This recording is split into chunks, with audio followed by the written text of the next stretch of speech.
Written by Gene Roddenberry, A Private Little War is a dramatic story full of social commentary. Like many other Star Trek stories, its theme is relevant to its time, the era of Vietnam. To put it in intergalactic terms, Captain Kirk tries to maintain a balance of power with the Klingon Empire by arming part of the population of a technologically undeveloped Class M planet. The parallels to the U.S. involvement in Vietnam are unavoidable. And even in an early draft of the script, the character who was the puppet of the Klingons was referred to as a Ho Chi Minh type. Now, let's beam down for a private little war. Well, no one wants war. Peace now! Peace now! There was a Vietnam War going on.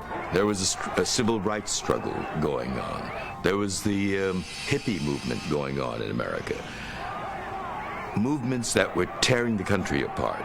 There are many who are uncomfortable with what we have created.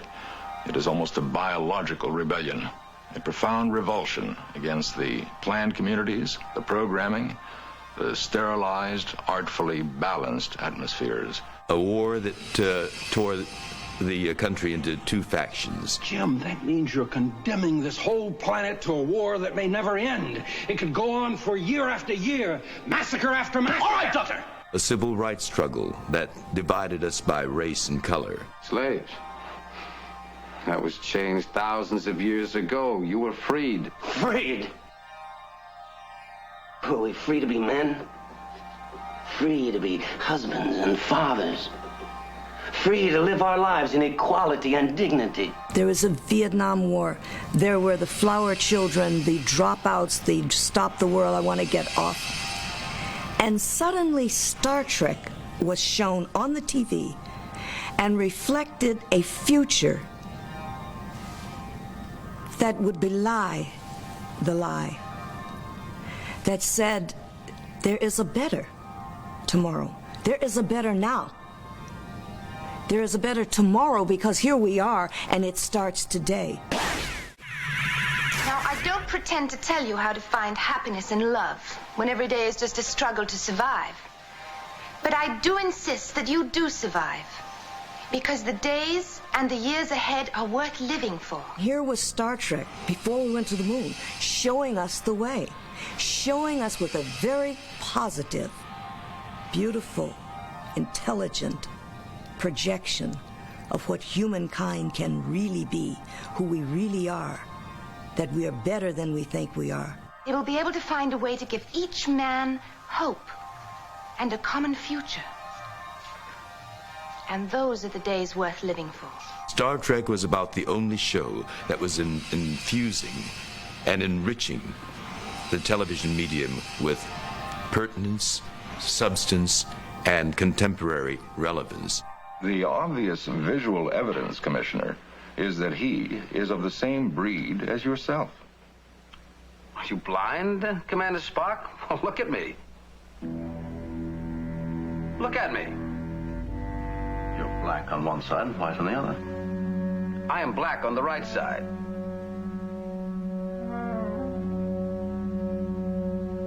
I fail to see the significant difference. And so in that respect, it was very satisfying. And to do this on television, which was characterized as a medium that was spewing pap.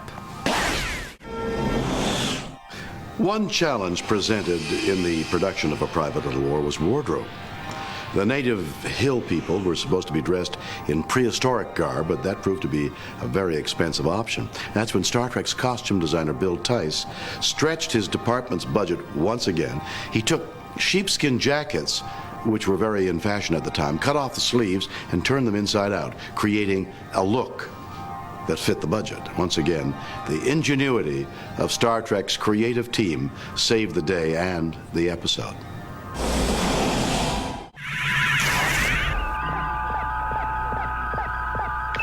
Hold your breath and squeeze the trigger gently.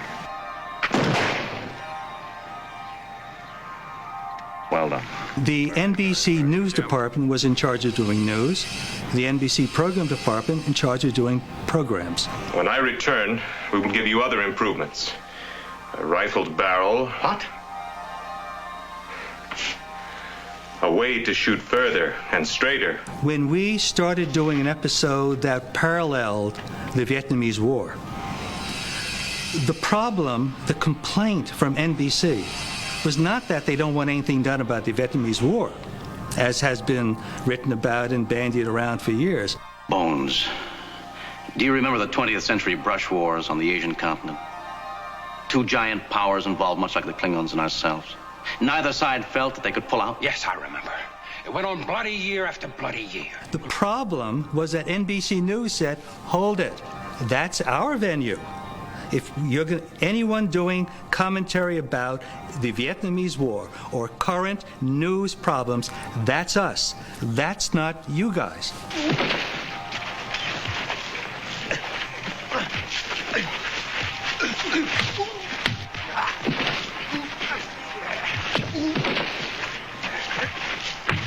What would you have suggested? That one side arm its friends with an overpowering weapon? Mankind would never have lived to travel space if they had. No. The only solution is what happened back then. Balance of power. So NBC wasn't complaining and saying, how dare Star Trek do something that parallels a current event. It was internal NBC that was the problem. By the midpoint of Star Trek's second season, the show's creatives had developed a strategy to get the jump on broadcast standards.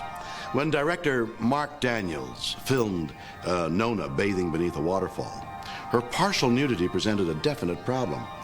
And knowing that the censors would object, he craftily doubled the amount of risque footage. This gave censors the opportunity to cut out half the footage and gave Daniels the green light to air the scene exactly as he wanted it to look in the first place.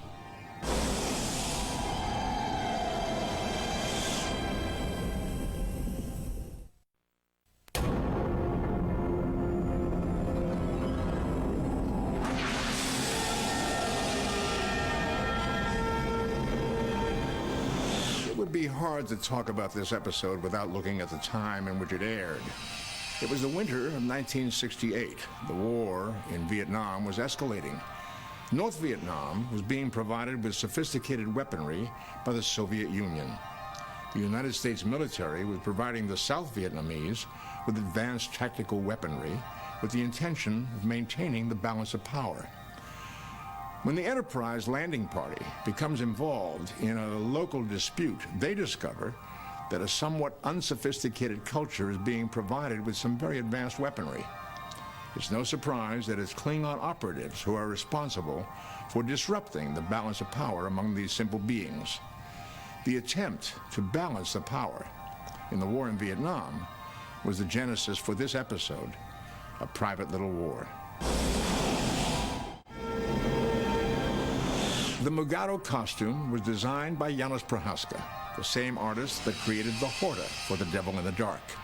Janos not only designed magnificent creatures, he also performed them, because that's Janos under the Mugato's fur, just as it was Janos under the rubbery, hamburger-like mass of the Horta. Janos had a way of creating creatures both familiar and yet exotic. Together with Hua Chang, who built not only our hand props, but also such interesting creatures as the Gorn and the Salt Vampire, the two gave Star Trek aliens that were as believable as they were frightening. Vietnam colored everything we did in the late 60s, and yet for many, it was a hands-off subject. It was much too volatile an issue to be handled on primetime television. People didn't want to see the war. They wanted to be entertained. Fortunately, Star Trek had the ability to comment on the war in a subtle way by couching the subject in alien terms. It gave us the ability to editorialize like no other television show. It gave us the ability to bring the war into prime time and to say exactly how we felt about it.